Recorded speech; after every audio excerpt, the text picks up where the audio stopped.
Attention, my fellow Gen Z. I don't mean to alarm you, but our time is coming and we're going to be replaced. Hey guys, what's up? It's Imurgency and welcome back to my channel. Today we are back and today we're talking about something interesting. Actually something that I haven't really put a lot of thought behind up until very recently, and now it's sort of giving me an existential crisis just a little bit. Just a little touch, a tad. And that is the fact that Gen Z is no longer the youngest generation on the internet right now. Shocker, I know, because in my mind I'm still a 23-year-old teenager, and I personally try and live my life as carefree and dainty and sort of rose-colored tinted naivete as I have been since like the start of the pandemic. And the fact of the matter is, there is a new generation on the internet right now. And that generation, if you're unfamiliar as I was as of a week ago, is called Gen Alpha. And that kind of eats, I'm not gonna lie. Gen Alpha really does sound like that girl. And I personally find the concept of generation so interesting because I feel like as of recently, generations have been such a cultural identifier in like the general discourse of the internet and just in real life. Thinking back way back when it was popular to use the whole okay boomer meme thing, sort of thing that kind of has gone out of style and is a little chug as of right now. It's millennials just being millennials, and now us as Gen Z really running the cultural and social discourses going on in the world right now. Like, this has really been our limelight and will probably continue to be that way for at least the next 2 or 3 years. But you know, as time works, that time in the limelight will eventually move on, and that will move on to Gen Alpha. And in this video, we're gonna talk about exactly what is Gen Alpha, because as of right now, I don't know too much. What the rise of this new generation means for previous generations, especially Gen Z, in terms of social media and the internet, brands and marketing, as well as a little bit of my predictions on how Gen Z and Gen Alpha are going to interact and possibly take over the world together, or burn it all down faster than it's already anticipated to. But before we do that, again, hi, I'm Rumi, and you're watching Imurgency.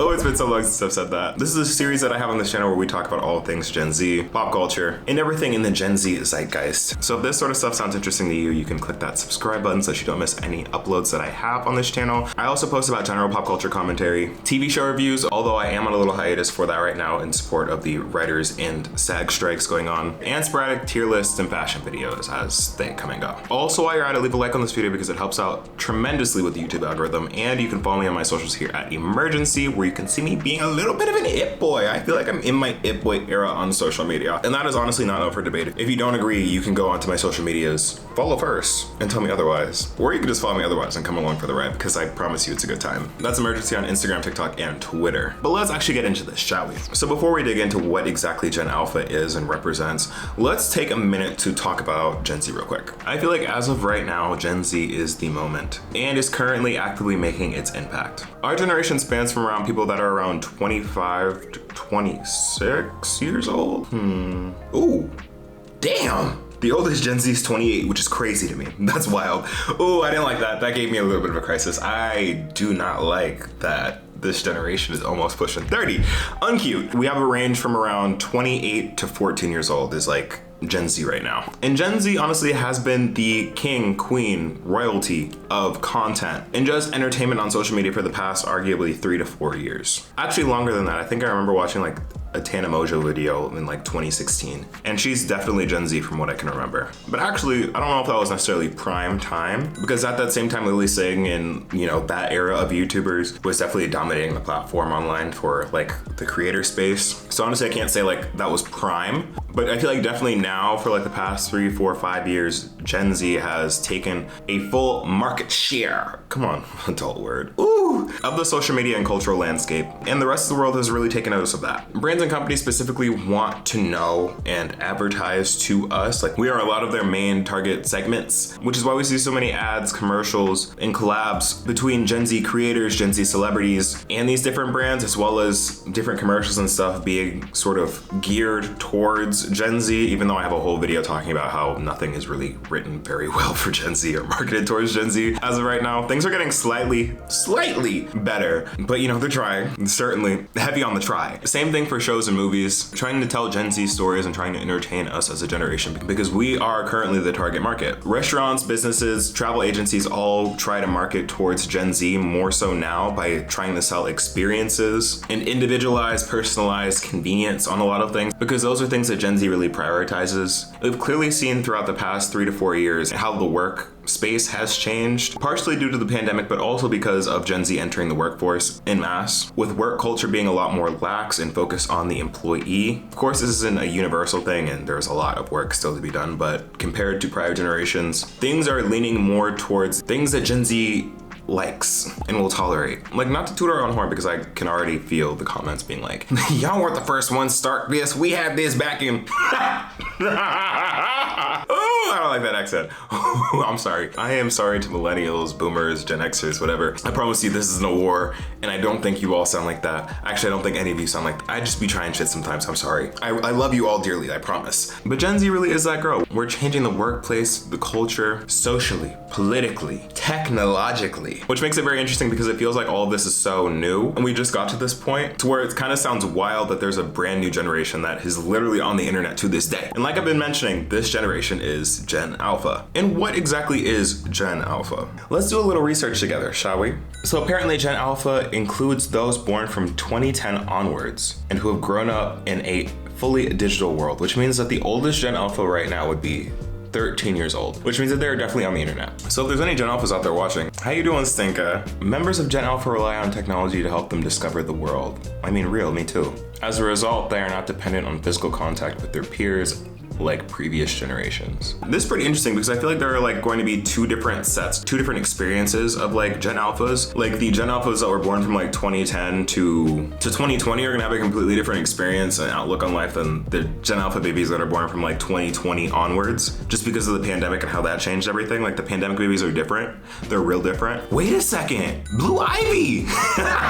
Blue Ivy's a Gen Alpha! That's crazy. If Blue Ivy is a representation of what Gen Alpha is bringing, I am all here for it, because y'all see how she be eating in that concert. Side note, I'm going to Beyonce's concert in LA on her birthday, and I don't know if Blue's gonna be in school by then, but the clips of her get loose, get low, like she eats. If she is the Gen Alpha ambassador, I am here for it. I'm a stan already. Okay, let's see, what kind of technology is going to be the Gen Alpha way? So I have mobile devices being prevalent, virtual assistants, and AI, which makes sense since AI is becoming such a big thing now. Okay, but why Gen Alpha? Like, why? Gen Z was kind of cunt, but Gen Alpha just sounds really iconic. Where did that come from? So they're named after the start of the Greek alphabet because they ran out of letters, real. I don't know why they decided to start at like X, Y, then Z. That's crazy to me. So generations today span 15 years. Millennials from 1980 to 1994. Gen Z from 1995 to 2009. Gen Alpha from 2010 to 2024. So next year is the end of Gen Alpha, which is wild. And then Gen Beta. Gen Beta's from 2025 to 2039. I don't like those numbers being that high. That's really wild to me. That is increasingly wild to me. I will say Gen Beta kind of got the short end of the stick, because when you have a Gen Alpha and then a Gen Beta, what's next? Gen Omega? That's me. If after Beta is not Omega, that's gonna be really embarrassing for me. I am sorry, I do not know my Greek. But you know, I'm sounding real dumb right now, so we're gonna move right on. Okay, this is really interesting. But you know what would be fun? You know, like those graphics that they have for like each generation. I don't know if this is like common knowledge or just me, because I really love time and like generations and stuff like that. But like I remember when I was in like high school and like Gen Z was just starting to be a thing, being like, ooh, what's Gen Z gonna be like in the workplace? Me at 15 tuned in like, I don't know, what are we gonna be like in the workplace? They're usually really funny because they're laughably wrong, like especially when they try and capitalize on slang. Like the slang for those Gen Z documents were just so ugh. Like this one right here, learning Gen Z's language. Term slang, a force, unnecessarily excessive effort, bang 30s, to fight someone as in a physical altercation, beat your face, kick your face, apply makeup, bops, an enjoyable modern song, okay. Bowda, for real. This is something that needs to be noted. I'm about to. Bread, future, money. Catch these hands. Clap back, clapped, a crazy person, or someone who was just punched. Cracky, that sounds like a slur. Someone who jewels and smokes. Who is saying that? Who says that? Is that a real thing? Crossfade, doubly inebriated. I think crossed is the word for that. But these are just so unserious and so funny because I feel like there is definitely someone out there, someone in their 40s and 50s trying to relate with their Gen Z kid, like looking up these sayings, being like, oh, okay, son, I see you beat that face. You wanna play some bobs? Let's make some bread cracky. Ooh, I love infographics so much. So let's get into this for Gen Alpha, shall we? Okay, Gen Alpha. What shaped them? Millennial parents. That's interesting. So Gen Alpha's parents are by and large millennials, which makes me very curious as to what that means. I guess what I've been seeing on TikTok is like a lot of like soft parenting or a lot of more intentional parenting, because I feel like millennials got the short end of the stick as far as just like parents go by and large, because a lot of them are like boomers who aren't known to be the most accepting people. So I guess passing that on and be like more accepting. Love that. Other labels for Gen Alpha includes the Alphas, okay, Generation Glass, I kind of hate that. U-Pagers, Uppagers, that also sounds like a slur, I'm not gonna say that one. Multimodals and Global Gen, those all are kind of ass. I think we'll stick with Gen Alpha, please and thank you. Top countries of birth, India, China, and Nigeria. Not really shocked because those all have pretty large populations. Top baby names, this is the most interesting. This is interesting for me. So apparently, for boy names, there are a lot of Olivers, Noahs, and Williams running around, which is very interesting because they're all very Caucasian names, even though that it's alleged that Gen Alpha is going to be the first generation that is not predominantly white. So I'm just like, how accurate is this exactly?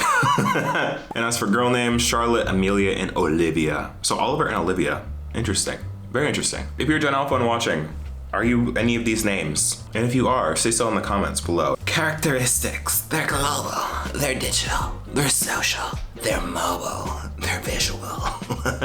This infographic is just really dramatic to me. I'm not making fun of Gen Alpha, it's just this infographic. It's just very broad because a lot can be said about Gen Z and millennials as well. Okay, this is interesting. Percent of the workforce in 2030. So in 7 years from now, 34% of Gen Z is gonna be in the workforce. In 2030, how old is the youngest Gen Z gonna be? If the youngest is born in 2009, they're gonna be 21. So in 2030, pretty much all of Gen Z is gonna be working, which is wild. But then 11% of Gen Alpha is going to be working in 2030, which means that the oldest is going to be 20. Real. Love that. This timeline's kind of funky, I don't know. In 2010, incoming technology was the iPad. Outgoing was MySpace. I never got the chance to partake in MySpace or really know what MySpace is outside of like the nostalgia factor of it that people would seem to say. 2014, incoming technology was the Google Glass. Is that still a thing? Are people still using that? Like, did that actually take off? Like, I didn't, from my understanding, I thought that was a flop because I don't hear, it makes no noise. Like, I don't know anything about it. Apple Watch, incoming technology in 2017 being Fortnite is crazy. You have things like the Apple Watch, 3D printers, AirPods, 5G, Fortnite. Like, oh my God. Fortnite is that girl from what I hear, but I didn't know it was that much of that girl where it could make the infographic. That's wild to me. 2022, in autonomous vehicles, out credit cards. I feel like people still by and large use cards for a lot of things as well, right? Like, I don't think that they're considered like out as of last year. It's interesting because why did the credit cards go out before wallets? Because this year apparently wallets are out. I feel like wallets will be out first. No, actually that's a lie. I feel like cash would be out first. I wonder why cash isn't here, because I feel like cash is very much out and cash has been out for a lot of years. This is not the point, Rumi. I don't know why we're getting into this. In 2024, there's aerial ride sharing. Is that a thing? Like there's like Uber for planes. I did see a TikTok about that. That's crazy. I saw like this one TikTok where like you could pay to be on like a smaller, it's like a private plane, but it's private with you and your 18 besties that you don't know to go to like a certain location. So it's like a more intimate flying experience. Or is this like the Uber helicopter? Because I did see that option once or twice. I don't know. This is very vague. Infographic, mcgrindle.com. I need more information. I need you to provide more for me because I really am not understanding what's going on here. New jobs in 2024 is space tourism agent. There's space tourism agents next year? Like we're gonna see Elon Musk partner with aliens from a different dimension being like, okay, next business venture. For your next holiday, you can go to Mars. Like, oh, okay, all right. I'm not counting it out, because anything is possible. But next year, I'd like to see it. I wouldn't go, but I'd like to see it. But okay, enough of that. I feel like we've learned a little bit more about Gen Alpha and like what the values are. At the very least, we got to see a very fun infographic. Actually, let me see, what is Gen Alpha slang? Is there Gen Alpha slang yet? No cap, you be mad sus. I don't know about all that, but I do know that there are actually like Gen Alpha memes out now. And there was actually a headline on like a whole discourse like a couple weeks ago, where apparently some Gen Z were getting a little stressed out because they came to the realization that Gen Alpha is very much on the internet and have their own set of memes now that they don't understand at this point. And it's like sort of like a, oh, we're getting old sort of thing. Like there's this whole thing with the skibbity toilet on TikTok and YouTube Shorts, which has become very popular with Gen Alpha and it has its own lore and things like that. Some people are calling it's like this really creepy head coming out of a toilet, and people have done with it what they do with most things on the internet and have memed the shit out of it. What's some calling it Gen Alpha's version of Slenderman. And it's just wild because for a lot of Gen Z, this is like a reminder that we are not the youngest people on the internet, which actually comes with a lot more than just feeling old. But like I've said earlier in this video, Gen Z has been for the past couple of years the main target demographic for literally everything online, or most things online, let me be real. But as time moves on, Gen Z is going to eventually age out of the target demographic, meaning the most relevant group of people that the world has their eyes on. Just as the early 2000s to around 2016 era was the millennials' prime time, with things like BuzzFeed and Vine really taking precedent, having creators come from that era really blow up and be mainstream. This is kind of ours, and like they did, their prime time will fade. Not saying that everyone in Gen Z is going to become irrelevant, because that's just not the case. But in terms of like shows, TV, media, businesses, and different brands, a lot of their messaging and their target focus will shift on to Gen Alpha, being the newest batch of people that they can entertain and essentially get money out of. Because while the oldest Gen Alpha right now are in their like tween stages and are pretty much reliant on their parents' money, in the next couple of years, they're going to be teenagers to young adults who have their own sources of money that people can market towards. And this is going to be especially interesting considering how the generational differences for Gen Alpha are, with the majority of them growing up around short form content, meaning that the attention economy for the majority of Gen Alpha is going to be shorter than in previous generations, because at least for Gen Z, we had a transition between long form content to short form content. While short form like shorts, TikToks, Reels, and all of that are really popular now and have become like the biggest thing, long form content like videos like this have sort of become more of like the traditional media. Basically what TV used to be. Like I bet right now you're probably watching this video while you're doing something else, or you're just chilling on your couch or your bed watching this like you would have done TV back when TV was popping like that. Sorry, didn't mean to break the fourth wall there. Have ya? But for a generation that has grown up around short form content, and for whatever is going to come next, whether that be VR, AR, AI, any of those two-letter words, it's gonna be interesting to see how different brands and companies will shift how they really try and get money out of this generation, because it's going to be different than how it is for us and how it has been for previous other generations as well. And when we're talking about intergenerations, let's talk about the elephant in the room. What's tea between Gen Z and Gen Alpha? Personally, in my opinion, I feel like Gen Z and Gen Alpha are going to be the closest to generations, because a lot of the life experiences between the two groups as of right now are so similar. Of course, things may change with time, but I feel like in comparison to Gen Z and millennials, they're just more so in common in terms of like technological knowledge and memes and cultural events that would keep the two generations closer. I also feel like Gen Z is more likely to keep up with things that are going on technologically, as opposed to previous generations that are just like, oh, that's young people's business. They got to figure that out. I feel like Gen Z will be more likely to hop on whatever is the next new thing and making more of a point to stay current and stay in the know. So I'm really interested to see how this all plays out, because I feel like this is such new territory, and personally, I love all things history, things to do with generations, things to do with time pass, because time pass is one of my biggest fears. And one thing about me, if I'm scared of it, I'm gonna learn everything about it. And I also feel like this brings up a really great conversation around between aging in Gen Z and Gen Z's relationship with aging. That might have to be another video in and of itself, because this video is getting a little long already. Let me know if you want to see a video talking about that. If you're part of Gen Z, how do you feel about the rise of Gen Alpha, as well as not being the youngest people on the internet anymore? If you're a millennial or older, what do you think about all this, or do you even care at this point? And if you're actually part of Gen Alpha yourself, or if you have a Gen Alpha sibling or child, let me know your thoughts and predictions on how things are going to go in the future. But other than that, y'all, thank you so much for watching. Again, if you're new to the channel and like content like this, make sure to subscribe, leave a like on this video, and to follow me on my socials here at Imurgency. But other than that, y'all, I've been Imurgency, and I will see you in the next video. Peace.